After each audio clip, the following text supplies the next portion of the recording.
Amazonia is the world's largest tropical rainforest, a home for more than a half of all plant and animal species, and it's the very place that hosts the largest number of primitive tribes on planet Earth. In the previous episode of The World Inside Out, we took a trip to Ecuadorian part of Amazonian rainforest to see the world's cruelest tribes, the Waorani.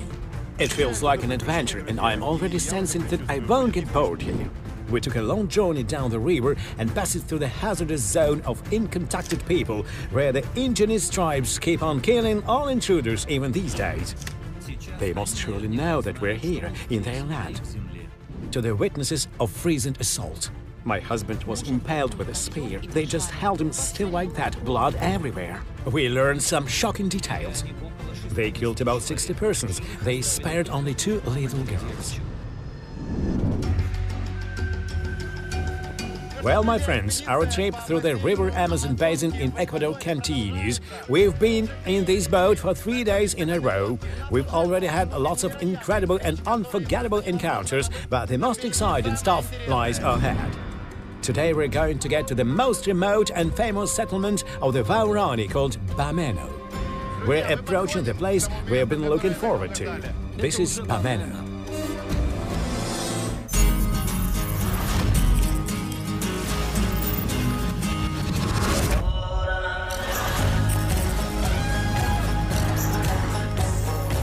The World Inside Out with Dmytro Komarov, Ecuador. We've been greeted by naked people. The nude Waorani are lining up along the bank. At first glance, their behavior is not aggressive. We are yet to learn if they're really as cruel as people say.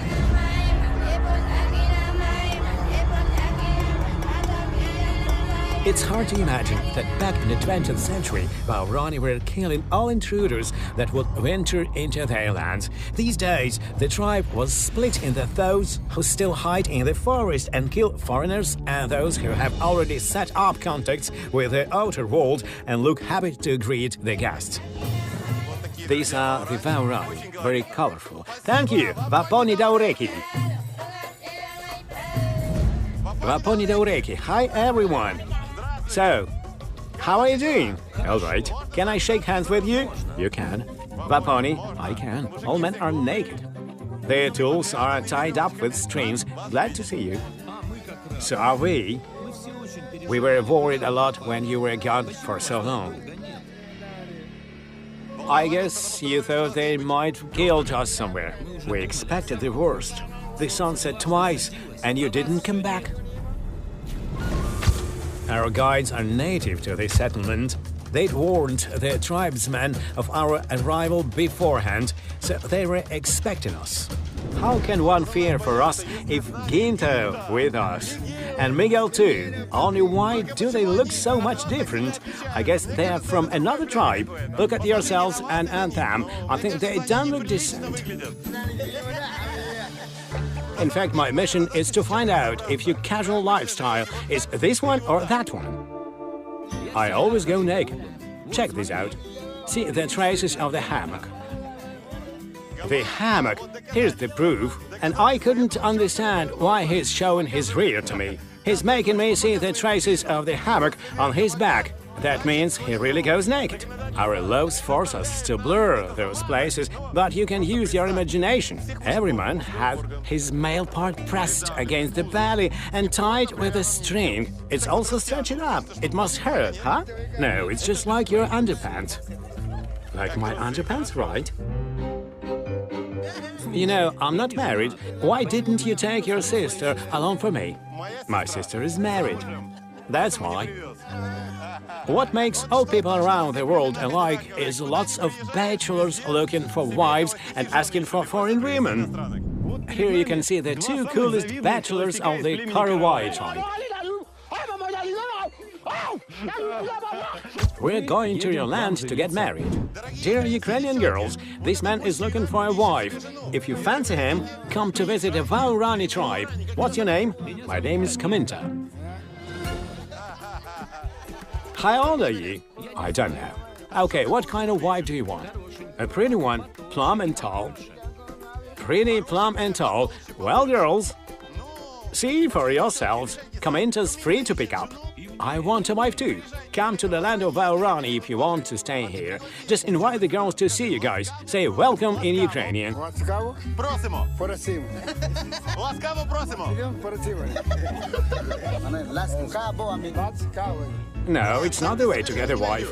Ласкаво просимо. Wow, a monkey. Fancy that. Ого! Ого!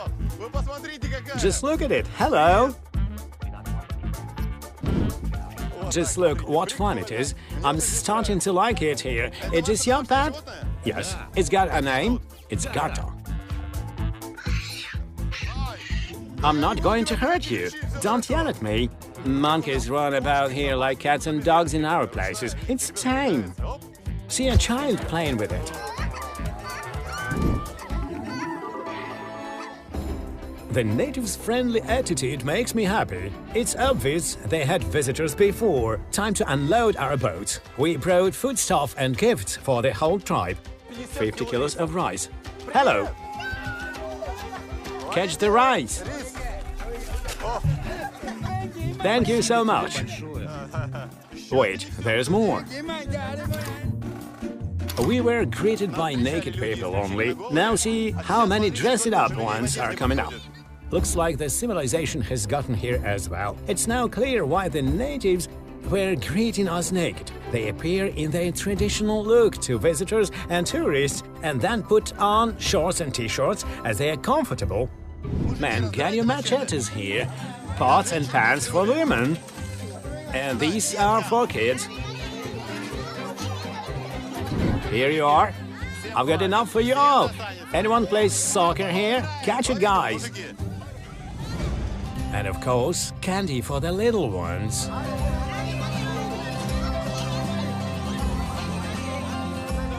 Who's the boss there? Panty and Campari are. Hello, Panty. Panty is the village elder. He speaks Spanish too. You have several leaders, or is there the biggest one? Campari is the top boss. You ought to meet him.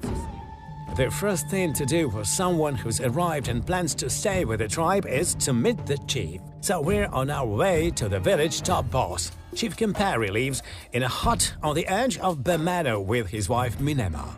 Good afternoon. My name is Dima. It's Dima. My name is Dima. It's Dima. Dima. Right. His hearing is bad. What's your name? My name is Campari. Campari Uitoi. Campari Uitoi, okay. Nice to meet you. Chief Campari is the oldest and the most respected denizen of Bemano. They say he's more than 120 years old, but no one knows his precise age. The Waorani don't celebrate birthdays, as they don't know the dates of their births. Yet, everyone knows for sure that Campari was born back in the times when all the Waorani were uncontacted. I want to inquire, as the oldest member of your tribe, whether you're 100 years old or more, to get to know how your tribe came into contact with the civilization and how its life changed afterwards. My tribe began to communicate with the outer world not so long ago. I still remember the times when we were killing foreigners. Once we killed a lot of white men who were entering our wood. We hid in the foliage and then dealt a surprise attack with spears. 2 or 3 were killed on the spot. The rest were crying and yelling. Other foreigners ran up, but seeing us, they all fled in terror. We killed those who lagged behind, and we came back home satisfied. My brother Goma was happy because that was the way an assault should be. The invaders must learn a lesson not to ruin our nature. It's striking to see the emotion Campari has while describing details of the massacre. He must have told the story to the young Waorani a lot of times, but even now he shares the horrifying memories with pleasure and pride. You saw him talking with a smile. Oh, that was just normal to him. How did those others, non-Waoranis, look? Their clothes looked like yours. They had some badges on their chests, and their skin color was like yours too. Were those people armed? Yes, they had weapons. Invaders were killing us too. If they spotted a Waorani in the woods, they just started shooting. What about the people who simply wandered on your land? Did you kill those too? The unarmed ones who weren't logging. People like us. If someone came to our land, we tried to drive them away at once. We didn't care for the reason why they came here. We sprang out of the woods and killed them with our spears. While I'm listening to this story, I'm starting to realize that it's true that the Waorani are the cruelest tribe on the earth. Do you remember how many people you killed personally? They have no words for numbers. 2. 2 more. They just use fingers. They can't read, they can't write, they don't know how to count either, only show the number of the killed with fingers. 16. When your husband killed someone, did he come back home and boast about that to you? Like, honey, I killed 2 or 4 today, or something. Usually, when men went out killing, me and other women would hide away in the woods nearby and wait for them to come back and tell us everything. Did you approve of killing those people, or was just regular stuff for you and you didn't even give it a thought if it was good or bad? It was part of our life. Everyone killed, so we had no problems with that. This kind of attitude to killing was shared by all the uncontacted Waorani people. Even these days, the modern contacted tribesmen have not really changed their mindset. Our culture fosters freedom of self-expression, entertainment, and freedom of killing.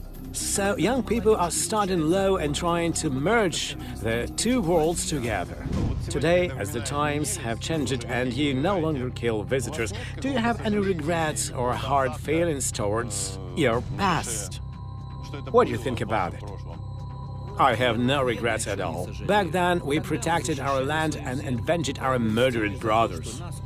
When did you come to realize that other people who came to your land must not be killed? What was the breaking point? We had missionaries visiting who told us that we must not kill and we must live in peace.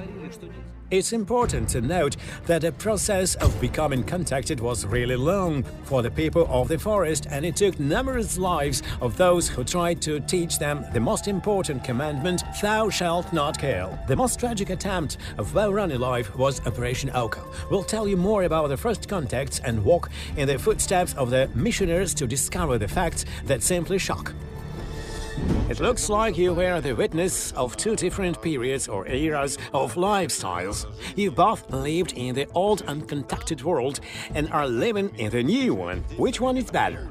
Although we have come into contact with the world, I still prefer the quiet and peaceful life in the forest. I would never agree to move to the city. People die soon there. How many uncontacted groups you think there are now? I mean the people who don't contact civilization and still kill like you used to do. We're positive that they exist. I don't know how many they are, but there were lots of my relatives who chose to stay isolated. I still know nothing about their fate. If you could give those people advice, would you tell them to contact the outer world or stay uncontacted? Me? I managed to adapt to a new life, but the uncontacted ones had better to left alone. It was their own choice not to get involved with civilization and remain free. We have to respect their choice. Well, but the saddest part is they continue to kill, you know. The last time it was in 2016. Yes, when it happened, it was a heavy blow to us all. Many of us wanted to avenge them, go to the jungle and find the killers, but I told the people of Dmytro that they shouldn't do that, as there will be even more blood as the result. Now you see, the man who had killed 16 persons with his spear himself later asked the community not to kill and not to avenge deaths because times had changed. Thank you for that decision. It was totally natural thing to kill a foreigner for the Waorani. They lived by the laws of the jungle. To kill intruders was as normal for them as it's to set a mousetrap in the pantry of us. They never felt any remorse. They were simply protecting their homes and their land. In rarest cases, they could accept an intruder into their tribe. Then they would give him a compulsory Waorani name. He became one of the tribe and would not fear death by despair any longer. I'll give you a name too. What is it? Anwa. So I'm Anwa now. It was my brother's name. Now you're going to be Anwa. Why Anwa? It's the name they'd give to great warriors. Men who bore this name were the best leaders and chiefs. The fact that the chief gave me a Waorani name means that I've been accepted in the tribe and we were allowed to stay here. First of all, the women of the tribe showed me where they get food. There are no grocery stores in the jungle. The girls are ready to go. Where are we going? We're going all together to the place where yucca grows. We'll be harvesting. Yucca is edible tubers that look like potatoes. It's staple food for more than 500 million people around the world. Here's your axe. This one's for me, right? Well, don't hold it like this. Turn it around. It's okay. I won't cut myself. Like this, right? Let's make acquaintance. Your names, please? Wanima. Kupe. Vejka. Gemenka. And the little one? Kimuka. Are you coming with us? Dabota. And my name is Anwa. Anwa, you must be strong. You'll be a great harvester.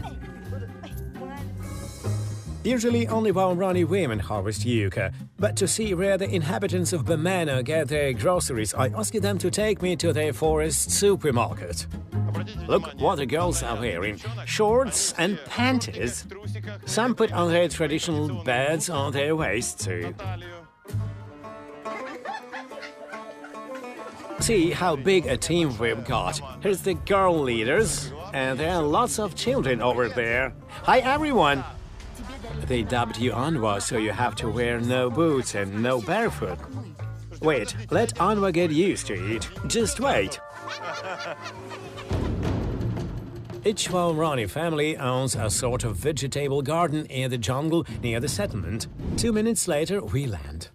Need help, girls? It's a custom with us to help ladies off a vehicle. Take my hand, babe. Hop. Atta girl. Since I am the only man in this company today, I'll try to do my best.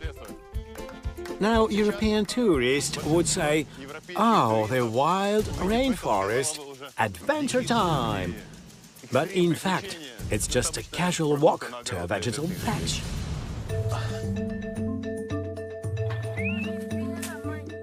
The Waorani girls use their machetes. Do you plant your yucca or does it grow here by itself? We planted it here about a year ago. Normally a yucca field would look like this, but it's all different with the Waorani. Within a year, the yucca plants get lost among the jungle vegetation. So before gathering the crop, one has to find it. Just look at this wooden machete. It's handmade and it works. A simple wood plant, but it cuts off the leaves outright. It works.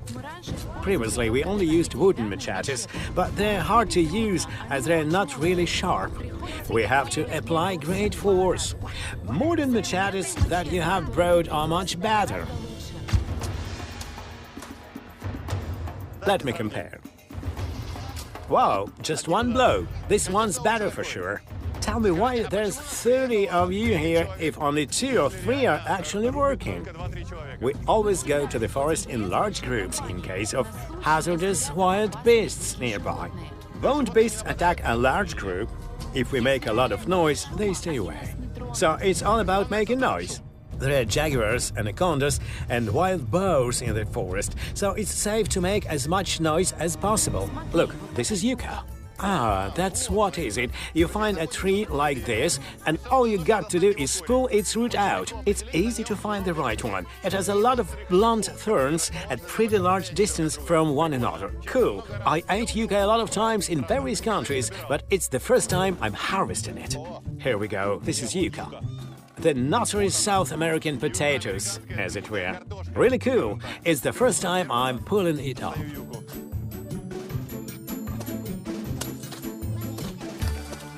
Now I need to prove this part. Do I have to cut it? Is that what you took me here for? I thought it would be a walk in the park in the company of pretty girls. We normally come here without men and do it all by ourselves. Let me show you how to do it. Just let me. Oh my God, no, I can't let you do it. No way. It breaks my heart to see a girl toiling like this. You're smaller than these eggs. Yes. So, am I a real Anva? Anva. You know, Anva sounds like a god's name. Now you're a true Anva. I'm just kidding. Let's keep working. Worms. Do you eat them? Yuck, you can't eat this. I will. Throw it away. Other tribes eat worms. I've seen it. Be quick. If you talk all the time, we won't be done before sunset. Wow, that's a huge root. Really huge. Come on, pull it. Here come the taters. Who's up for some fries? Look, we'll cook this big yucca tomorrow with monkey. And this one we used to make chicha today. I hope you won't roast that sweet little monkey that runs around your village. No, Garter is our pet. We don't eat pets. Tomorrow you'll go hunting with a man and find some other one. Joking aside, they really eat monkeys here. It's traditional food for many tribes. We've seen it before in Brazil, and I think they do it here too. After you've worked a lot and gotten tired, you have to eat a little yucca. Like our potatoes, yucca is rich in starch. That's pure carb that quickly recharges you with energy. Nothing standing some earth I've swallowed. The root taste is great. It's quite pleasant to eat. I'd compare its texture to very soft nuts. If you used to pick unripe walnuts as kids, you must remember those speck stains on your fingers afterwards. And you must recognize the taste. It's fun. The Amazonian vegetable garden is a miraculous place where any weed might turn out to be a treat. Kiddies are known at sugarcane. May I try? It's really easy to eat. You bite off the skin and you get a sort of candy inside. A nice way to tame your thirst if you're in the wild forest. And a dessert too. I can't eat it like you do. See, I've got no teeth. Let me peel it for you. Here you are. One more way to eat it is to wring it like laundry to get the juice out. Yummy! After a short break, the women began an unusual ritual that they perform every time they go to pick yucca. They spit on the arms on all little girls and smear them with mud gathered from the roots. It's symbolic. It means that the crop will be as rich as today when the girl grows up. They don't do it to boys, only girls. The female group does everything very fast. While part of them were smearing mud on girls' arms, others have already made baskets for yucca from palm leaves. Can't we just put the roots on our shoulders like this and walk back home? You'd better cut off the stem. Why take whole things we don't need? Here we go, into the basket. All things are makeshift. What's the liana for? We use liana to hold the basket on the head top. How's that? Will it hold? I must admit it's pretty heavy, about 20 kilos. Now let's see, here's our harvest. A few baskets of yucca. What hasn't fit in the baskets, women carry home in even more curious way. Ladies and gentlemen, introducing a new elegant shoulder bag by the Waorani. The local Dolce & Gabbana. Looks great. Must be like 35. No, I can't lift it. You're going to take it? You can do it.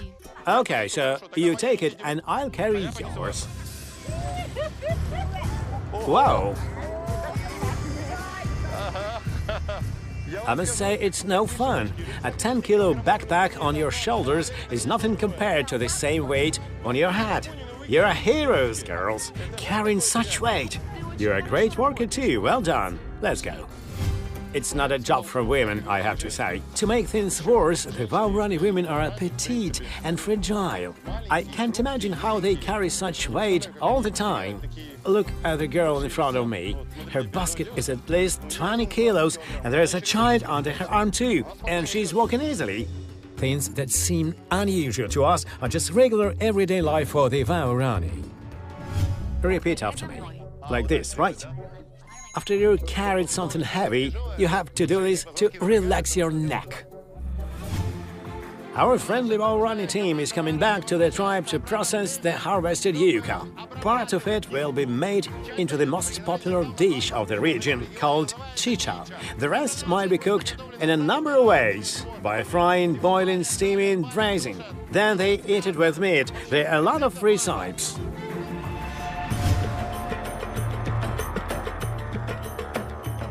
Greetings, Chief. Put the basket over there. Excuse me. Why do you make your women do such hard work? It's considered women's job here. They plant yucca and harvest it, and the men's job is to light up the fire and wait. See, my friends, the village elder just sits here and watches the pot boil. Then he's like, put the potatoes in here. That's a man's job. Girls, thank you for this jungle outing. I liked it a lot. You're true heroes. Let me shake your hands. You're so strong. Thanks. We go on to cook the Waorani's main course, chicha. We'll see later what kind of food it is.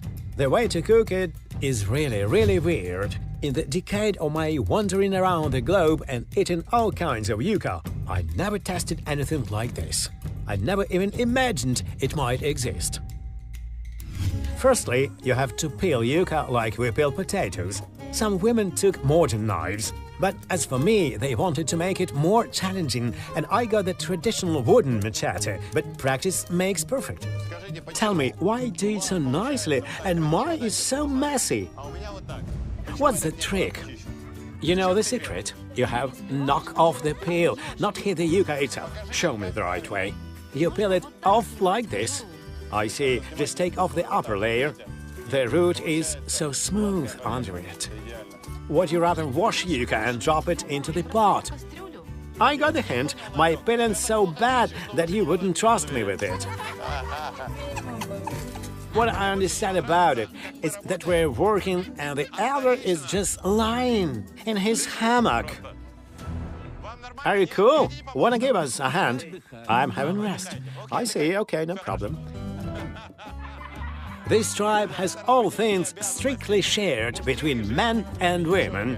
Why didn't you take your women alone? Next time you visit us, bring your women here. They'll help us cook. Why women? I've got only one wife. Bring your sister then. Okay, next time I'll take my sister, my wife, and my mom. What about my mother-in-law? Of course, I'll take them all. Next time we'll all come here to Ecuador to cook your potatoes.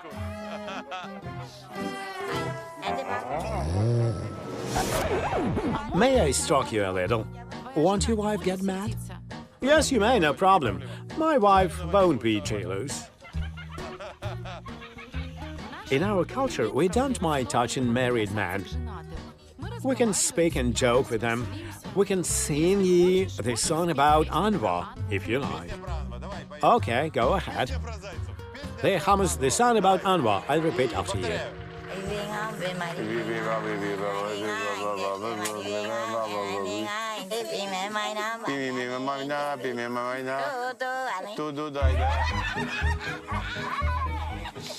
What does it mean? It's the song about Anwa. Men sing it when women work. What's with the ring on your finger? The ring means that I have a wife. She wears a ring too. When we get married, we exchange rings. Never heard of this? It's gold. Can I have it? No, I can't give it to you. My wife won't let me in our home after that. It's the most precious thing in our family, a symbol of our marriage. If you have a wedding ring, you have a wife. The rings connect husband and wife together. Look at the cameraman hand.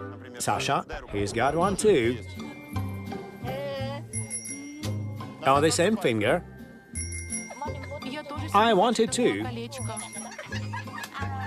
You could have a ring, sure, but it's just a symbol of love and marriage.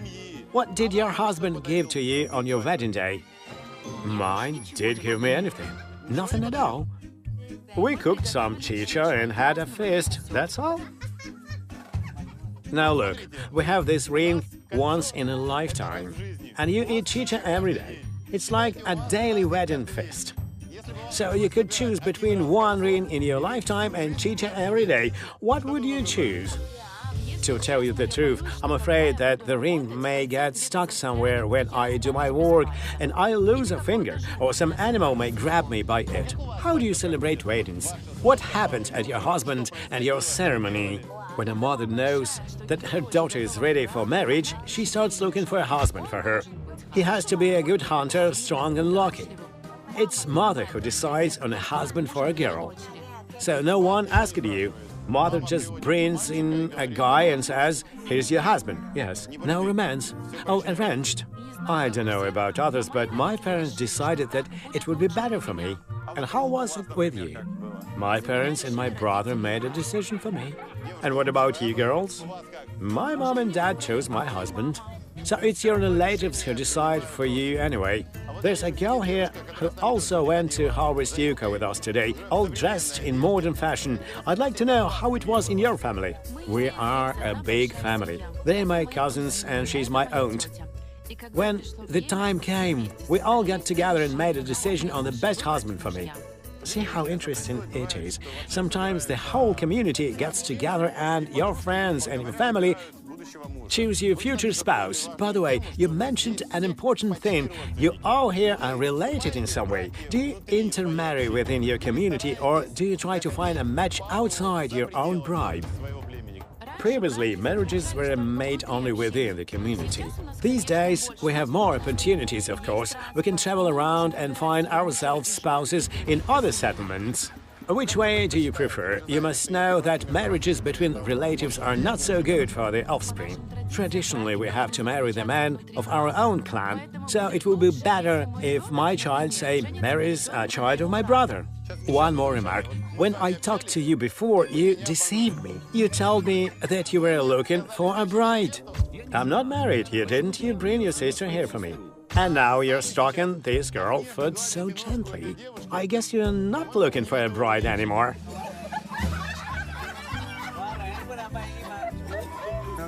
She's my niece. Your niece, right? You see, they have their own way to share love in the tribe. Caressing a niece foot is no more than showing care and respect. It's quite casual here. It's nothing but massage. It feels good for both of us. I'm talking to everyone. Do find him a bride, or I'll find one. Well, we had some fun, peeled some potatoes, and now we're waiting for them to get cooked. The pot is boiling, the leaves on top work as a lid. When the taters are done, you'll see the main secret of the most important dish of the Waorani people. 40 minutes have passed and Yucca's done. Let's try it cooked. Boiled yucca tastes exactly like potatoes. It's great. I can't stop eating it just like this. Yucca is not only tasty, but also good for your health. It's full of vitamins and antioxidants, but for the Waorani it's not enough to just boil it. It's only semi-finished. It has yet to turn into the most unusual dish one can try nowhere but here. Chicha is the Waorani's traditional treat, the top staple food, something like borscht for Ecuadorian natives. It's both food and drink, as well as their main culinary pride. They have it on weekdays and holidays. Men always take chicha along when they go hunting. What have you just done? Why did you spit on the common pot? You have to chew yucca to make it sweet. Yes, you heard that right. They all put yucca in their mouth. Chew it, but don't swallow it. They spit it back into the pot. This is the main secret of making chicha. The dish is considered done when all the roots are well chewed, spat back and set aside for some time to ferment. If you leave chicha like that for several days, it will turn into a low-alcohol drink, and the non-alcoholic version will be ready the next day. My God, it looks gross. Just chew it well to make yucca soft and then spit it in the pot. Gotta chew it well to make it soft. It's going to taste great tomorrow. Yummy yum! Tell me why they invented this recipe. Why do you have to chew and spit it? If you don't chew the yucca, then chicha will get dry and tasteless. It's all about amylase contained in our saliva. It turns any starch products into glucose, or simply put, into sugar. That doesn't only make the dish tastier, but also triggers fermentation. You know, we have a saying about someone who is too lazy. Do I have to chew your food for you? But with the Waorani, it acquires a new sense. New sense. See, my friends, we wear masks, use sanitizers and social distancing, and here they simply spit in the common pot and then eat from it all together. On the one hand, such anti-sanitary way opens the road to spread numerous disease. On the other hand, people who have been spitting in the same pot and eating out of it for centuries already have the same set of bacteria in their bodies. This is how the Waorani's collective immunity is formed. They have mixed chewed stuff with unchewed one. So when you pick it up, you don't know if it has been chewed before or not. I hope you guys are not eating now, and I'm about to eat this. Let's set it aside for a night, and tomorrow we'll get perfect chicha, and you need to get a good sleep. You're going hunting with a man tomorrow. If you're lucky, you'll get us a monkey. That's how it is. It's hunting in the morning. Girls, thank you for this day, and for the new information. Quite shocking. Thank you so much. Thank you too. Good night, everyone. Bye. The night accommodation surpassed all my expectations. They keep a large guest house in which they set up tents for us. This is my bedroom. It's the first time I have so much comfort on the whole time of my tribal expeditions. So, a huge room under the roof, a penthouse indeed. Usually, visiting wild tribes means walking through virgin forests and spending the night without any convenience next to the naked or half-naked masters of the land. Tribal people are often astonished by the very fact of a white person coming over. They try to examine us, to touch us. They're a bit scared of us. All in all, they know little of civilization and comfort. I don't know what a car is or if there's anything beyond this forest. Here with the Waorani people who ceased to be wild only half a century ago, they're up to more surprises.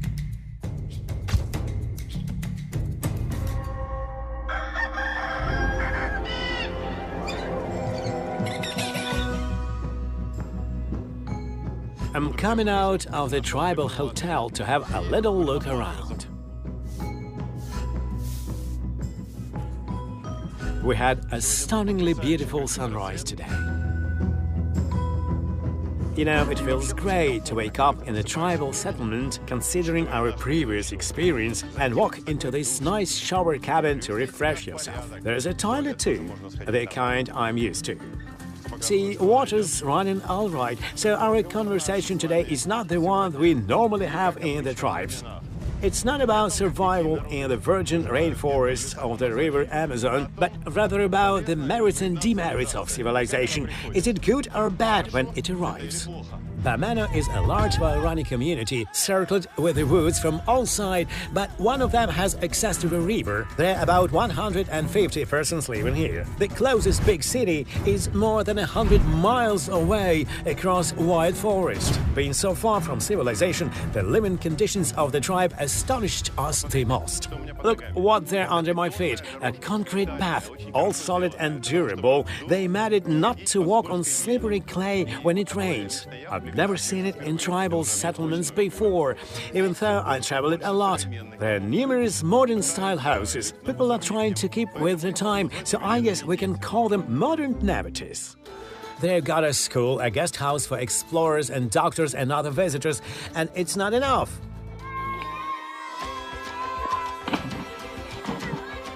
I noticed that there's a faucet like this near every house, complete with a water counter.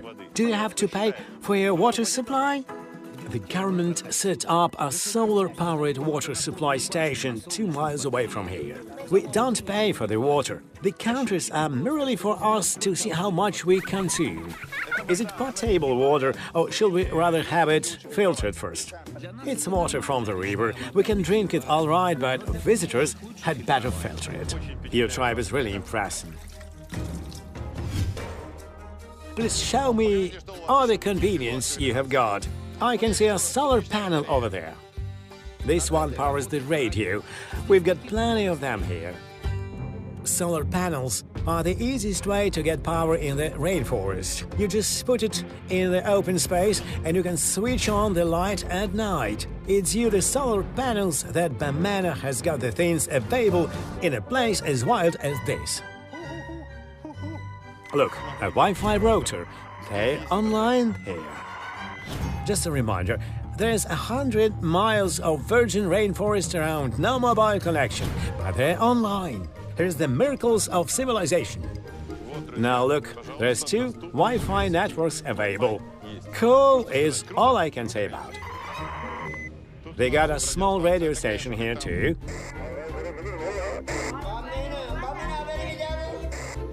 It's for you to talk to other tribes, right? Yes, it's for keeping connection between settlements.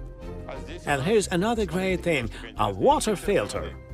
They pour in river water in here, and then you open this tap and get a refreshing drink. I got some in the mug, but I drink it the way they do it in India. From my lips not to touch the mug others have drunk from. Electricity, internet and water supply, that's some civilized tribe, but wait for something even more stunning. In this Waorani settlement, you can just walk out of the woods and see a plane, and people standing around it admiring. The main landmark in Bamano is the 500 meters long aircraft runway. Now and then, a plane arrives bringing in doctors, scientists, explorers and visitors. Natives themselves fly only in extremely rare cases. Normally, they get to the settlements by the river as we did. Natives love to gather there to watch the plane land and take off. Have you ever flown it? Only once in my life. How was it? Great. Did you? Also once, it was terribly scary. We near fly fell down. Is that what it felt like? Was it shaken? It was a lot. There is the only one question remaining. How did a runway this big could emerge in the midst of the rainforest? We ask him the elders. Back in the 1950s, they logged wood here and built the runway. They were going to keep an oil depot here.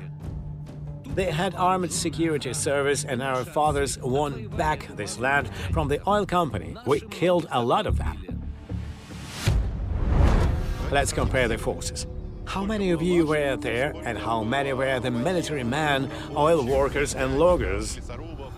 There were 10 of our men and more than 40 of theirs, including 26 armed.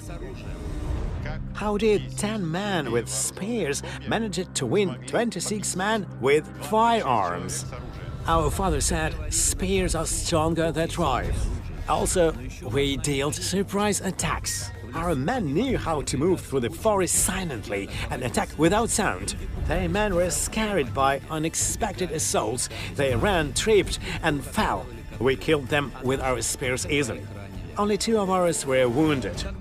When our fathers came back a month later, the depot had already been deserted, and they decided to settle here along the runway. It looks like the man has got everything: electricity, internet access, and water supply. The government provides convenience for the natives so that they were able to develop tourism in future. This seems to be the only way to earn money in this wilderness, but the natives prefer to live the life their ancestors lived for centuries. On the next episode, we'll touch upon the biggest secrets of the Amazonian natives, the lethal curare and barbasco poisons. Your poison is boiling over. Put out the fire. A teaspoonful of this poison will kill a person on the spot. Does it kill fast? In 2 or 3 minutes. Scary. We'll unveil the secret of the poisoned arrows that kept Europeans in horror for centuries. Warm blood dissolves dry poison and it starts acting. We'll even test the poison on ourselves. Poison's really tried. One of the deadliest poisons on the earth.